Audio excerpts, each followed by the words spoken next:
a moment. He believes it is the future. Technology is definitely the future, and encourages people of all walks of life to learn. Today, he's going to break down key IT professions you may want to take up, and then tell a story so it may inspire you. Who knows? And then also part of the first part of this program, we're going to have A.K. Walters, a.k.a. Walt Cuts. He is a philanthropic barber, and the last time he was on the program, he told us about giving free haircuts to less privileged people, such as orphans, IDPs, persons with disabilities. But today he's going to be talking about the battle for barbers competition, where 90% of the profit will go to underprivileged people.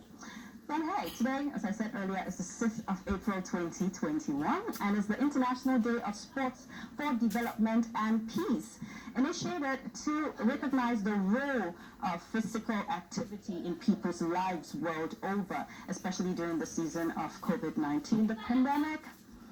Sports will help you to reduce anxiety and help you calm down a whole lot. Throughout this last year and this year, we're talking about different exercises you can take to calm your spirits, because there's a lot to panic about.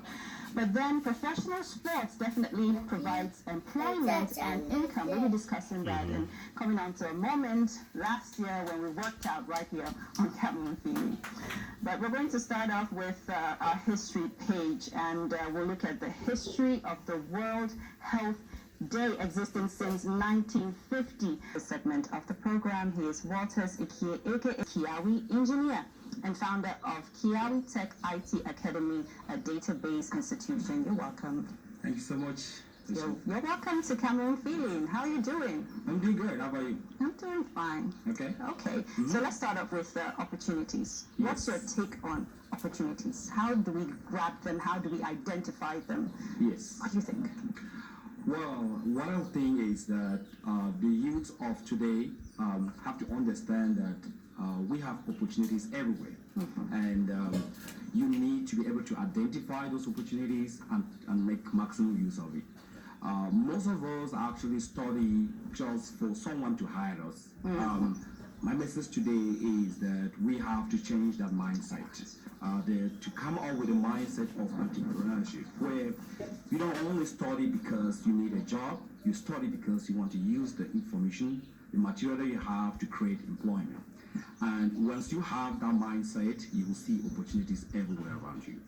I absolutely love that. But then we have to get to know you better, because you're so well spoken. It must have come from somewhere. Yes. But the little beginning is in Bello. That's right. That's a small village in the northwest province of Com, to be precise, where I was born and raised in Bello. CBC Bello, that's where I went for primary school. After I get my first schooling certificate, I went to Yaoundé. I actually studied at Lycée Bilingue de Tukebe. You did? That's my album. Okay. I'm an alma mater of Lycée Bilingue de Tukebe. Yes. And after my O-level, I went to Cas Bambili. So I'm a Castarian for the Cas Bambili people out there. Kudos, good schools. So that made me who I am today. Right after my high school, I decided to travel abroad to further my education. Why did you choose to do that? Well, because I wanted to grab more opportunities in order to give back what I'm doing today. All right. You know, having the opportunity to be exposed to the global economy is the best way to be able to give back to our community. I like that way. There's a reason why. It's not just because you wanted to leave the country. No, it's I'm someone that always liked to teach people. My classmates back in primary, secondary, and high school will tell you that. Yeah. I always like to, whatever I learned, I always feel like I can teach someone. Okay, you see, that's why we started from the roots. Even as a kid, I'm sure you're the kind to give lessons to parents. Is that true? Well... Just kidding, but how are you growing up? Well, I was raised up in a very Christian family.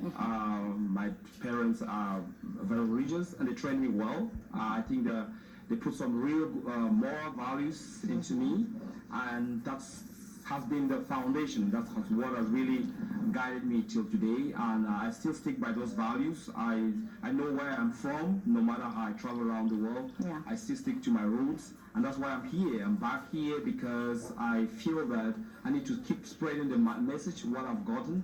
I've been exposed to so many different things. I've been to so many places that I feel like I can give back through education. Important. Talking about education, Yes. where did you travel to and what did you study? So right after my high school, I studied here at Linguistic Center, where I did German for a year.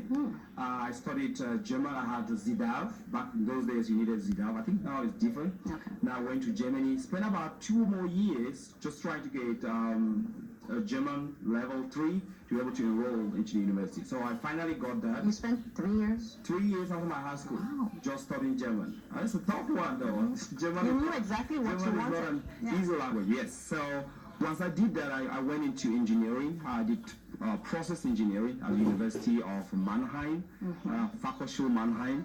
And then towards the end of my program, I had the cooperation to do Franco-Aleman kind of program, which was able to give me a binational degree with University of Nancy. That's called National Superior de Nancy, and then the domain engineering chimique.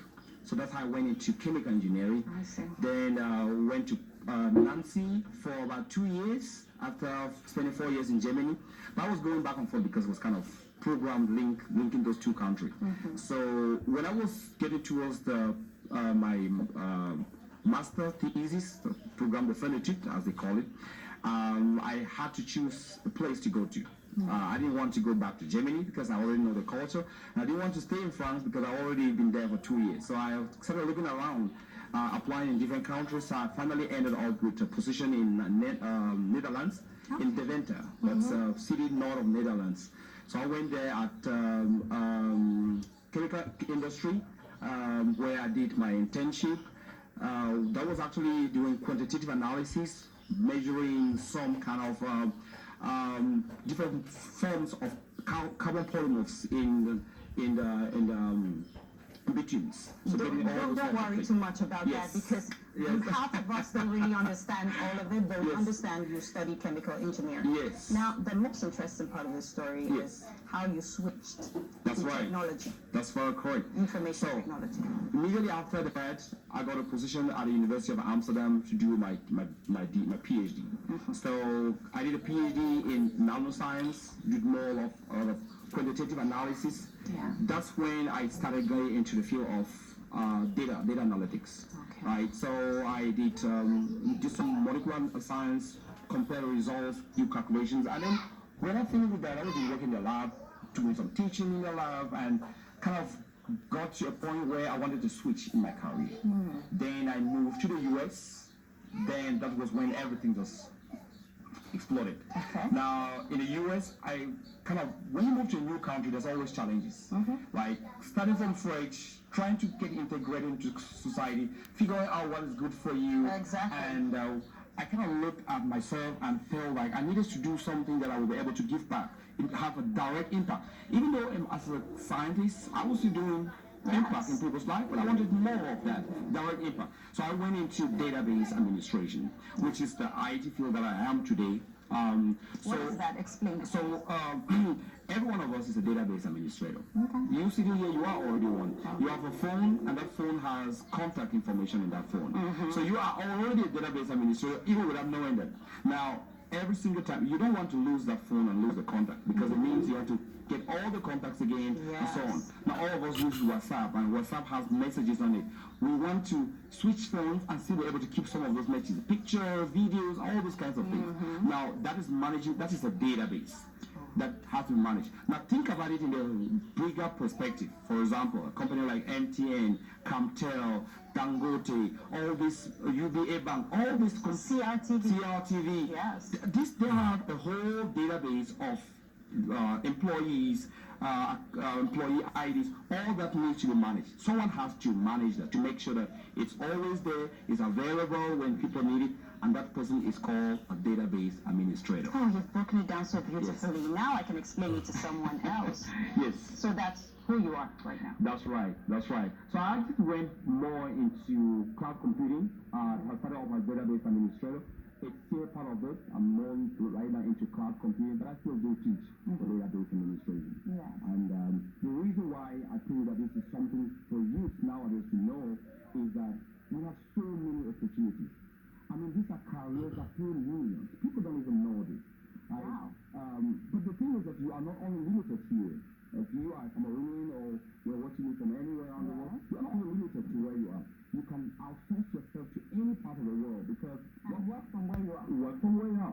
The good thing is we live in very rare times. Coronavirus has proven to us that when you're looking for a career, don't just look for a career. Find a career that is kind of disaster proof and so on. Now, and what are some of those careers that are disaster proof in IT? Well, quite a lot of them. Most IT fields right now give you the opportunity to work from home. We're talking about database administrator, data analyst, data scientist, cyber security analyst. These are things that are all coming all the time. Website designer, application designer, all that. So we have a whole range of counselors that we work with. It's a whole community of people that we've all gathered, and our main goal is empowerment. So we feel that we can do a lot of empowerment through education by helping the young ones to understand that you don't just study because you need to get a degree. You want to study because you need something out of that you can create employment for yourself and also employ other people to work with you and create a much better. Okay. We'll talk more about the Kiawi Tech IT Academy, but first I want to take you to the far north region of Cameroon, precisely the Manu people having a cultural gathering, educating the people in the north. That will be with us in about, say, 20 minutes, but right now our special guest is Dr. Denis Kiawi. You're going to tell us about your academy. Thank you so much, Patience. So the Kiawi Tech IT Academy, it's an academy full of people with passion, people who really want to empower, and that's actually some of our core values is how do we empower one another. And we do this through training, and the training that we offer is IT training, database administration, cloud computing. So everything that we do is we try as much as possible to train you through the field, make you understand that there's better opportunities out there for you that you can look into, and once you go throughout the training and you are out there in the field, we are there to also help you because it's always difficult to maneuver throughout when you get a job.